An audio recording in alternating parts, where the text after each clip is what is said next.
En femmes, on a parlé tout à l'heure, on a commencé à parler des cartouches, le groupe Nobel Sport, leader, c'est le moins qu'on puisse dire, sur le marché qui aujourd'hui se développe avec en toile de fond à la fois le substitut au plomb. Comment se porte dans un premier temps la cartouche? Alors d'une façon assez paradoxale, l'industrie de la cartouche de grenaille, enfin la cartouche en général même, aussi bien pour la chasse que pour le sport, et depuis le Covid, plutôt dans une bonne forme, ce qui n'était pas le cas sur les 20, 30, 40 dernières années, où la tendance était plutôt baissière, puisqu'il y a de moins en moins de chasseurs, et surtout... Est-ce qu'il y a plus de tireurs? Alors non, au niveau des tireurs, c'est assez stable. Ouais. En revanche, il y a moins en moins de chasseurs, et surtout, il y a moins de chasseurs au petit gibier. Voilà, il y a moins de petits gibiers en général. Et puis la plupart des chasseurs qui sont restés assidus ont tendance à se mettre au gros gibier. Voilà. Néanmoins, comme je le disais, d'une façon assez paradoxale, depuis le Covid, il y a une...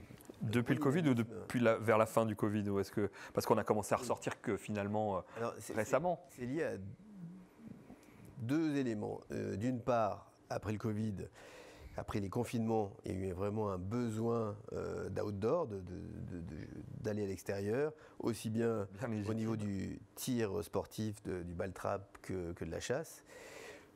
Et donc il y a eu beaucoup de demandes de petits gibiers d'ailleurs. Et donc au niveau de la chasse, ça a été assez dynamique, au niveau du tir également.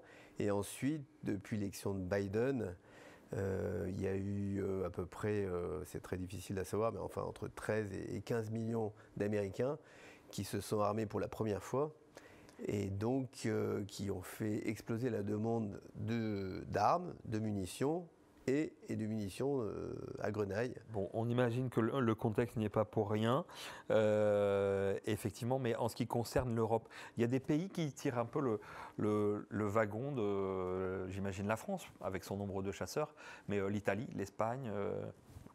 Alors, oui, la tendance est à peu près la même sur tous les pays, sauf sur l'Angleterre, où ça reste une patrie de de chasse au petit gibier. Aussi bien pour le tir ou dans les bonnes écoles, on apprend à faire du ball trap très jeune, qu'au niveau de la chasse où l'intérêt pour le grand gibier est très limité. Voilà. Sur les autres pays, il y a une tendance quand même à passer du petit gibier au gros gibier, qui est à peu près générale. Néanmoins, avec la demande américaine qui a été très forte, il y a une répercussion sur tous les marchés européens où il y a un manque de cartouches à grenaille et donc la demande est vraiment tirée vers le haut, et ce qui fait qu'on fait plutôt une bonne année. Ouais. Est-ce que dans cette perspective, les changements qui ont eu lieu récemment avec la grenaille de plomb et les substituts, où est-ce qu'on en est de cette évolution? Est-ce qu'on sent que les chasseurs se sont appropriés finalement tout ça? Ils sont dans l'obligation quand ils sont près des zones humides. Est-ce qu'on va aller vers une augmentation de ces zones vers finalement toute la nature, puisque c'est un peu la demande sociétale d'être de plus en plus entre guillemets écologiste ou écologiste on va dire. Est-ce qu'on prend cette direction?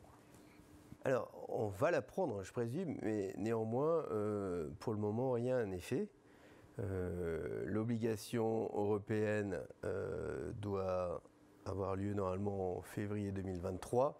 Et c'est limité aux zones humides. Je vous rappelle qu'en 2007, il y avait eu la même obligation et qui, en fait, a couché un petit peu d'une souris. Au début, tout le monde s'est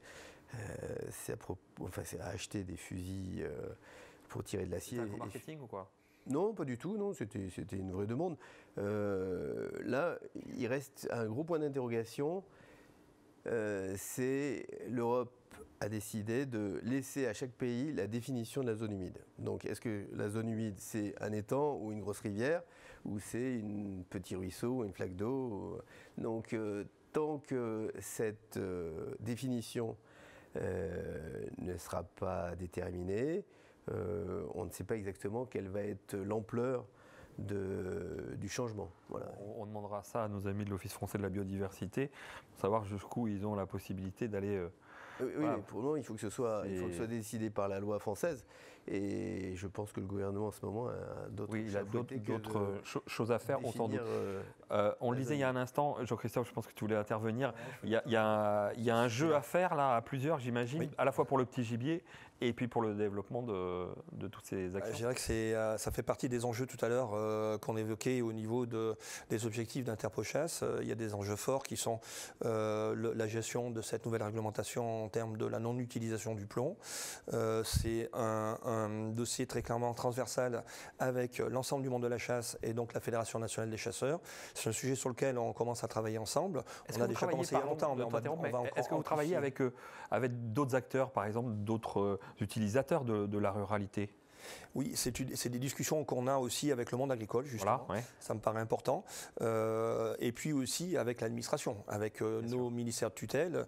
Ça fait partie donc des missions d'Interprochasse d'aller rencontrer le ministère de l'Agriculture. On les rencontre assez régulièrement, mais également, on a parlé d'OFB, mais aussi, bien évidemment, du ministère de la Transition écologique. Est-ce qu'il n'y a pas une belle carte à jouer là, de la part des chasseurs, de montrer qu'à travers ces munitions, ces substitutions, ces munitions de substitution, on a compris les enjeux, j'allais dire, de l'écologie actuelle.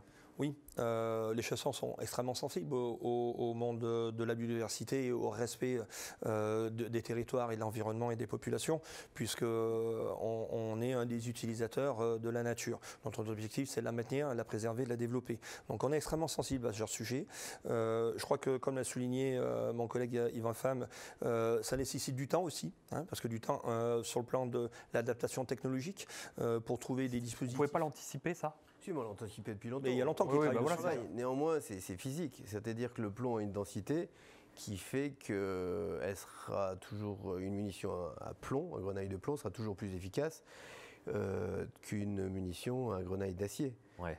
Alors on peut avoir d'autres substituts qui sont plus denses comme le bismuth qui se rapproche du plomb ou du tungstène, mais le coût est exorbitant. Oui, c'est ça, on a des cartouches, certaines cartouches qui ont quand même un coût. 1 €, 2 voilà. €. On réfléchit avant d'appuyer sur la queue de détente au moment du Donc, tir. Bien sûr, même au niveau des cartouches d'acier, on a beaucoup travaillé dessus, on fait beaucoup de progrès.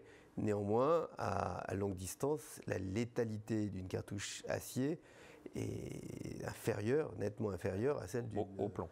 Au plomb. C'est pour ça qu'on travaille sur ces sujets-là. Et comme on l'a cité tout à l'heure, c'est un dispositif qui est imposé aussi sur le plan réglementaire par l'Europe. Donc je crois aussi qu'il y a des pistes de travail au niveau de ce qu'on appelle des plans économiques d'accompagnement pour aider le monde industriel aussi à passer ce cap de transition. Et ça, je crois que c'est des discussions qu'on doit avoir avec les représentants du gouvernement français aussi pour qu'ils puissent nous accompagner dans ces démarches-là. Bon, et pour le chasseur, concrètement, on va envisager des changements ou peut-être des tarifs de cartouches ou des cartouches accessibles avec une létalité, je ne dirais pas aussi importante que le plomb, mais d'ici combien de temps vous donnez un pas de temps en règle générale ou pas ? Non, on travaille dessus tous les jours. Donc, bien sûr, on va avoir... C'est déjà en place pour les tireurs sportifs ou on reste sur le plomb sur le tireur sportif ? Non, oui, je pense qu'il va y avoir la même législation. Ouais. Alors, la FITASC, la Fédération internationale du ball trap, et la FFBT sont vent debout contre l'utilisation du plomb, contre l'utilisation de l'acier, pour des questions de vibration, de bruit. Néanmoins, si la règle s'applique, elle s'appliquera pour tous. C'est-à-dire, si vous avez un ball trap qui est parfaitement au sec, très bien, qui pourra continuer à utiliser du plomb. Mais si vous avez une petite rivière, un ruisseau, une mare, ce sera net. Vous serez obligé de passer à l'acier. Ouais. Bon, merci beaucoup à tous les trois d'avoir été sur ce plateau. Merci de nous avoir éclairé sur certains sujets. Je suis sûr qu'on aura l'occasion de se revoir pour en discuter. Yvan, un petit point. Depuis le 1er janvier 2022, on est obligé de payer une taxe sur les cartouches pour ce qu'on appelle la REP, c'était la responsabilité élargie des producteurs, et donc pour organiser le recyclage des douilles utilisées. Ouais. Voilà. Et je sais que dans pas mal de fédérations, le recyclage des cartouches est envisagé. C'est aussi des volumes assez importants dans certaines fédérations.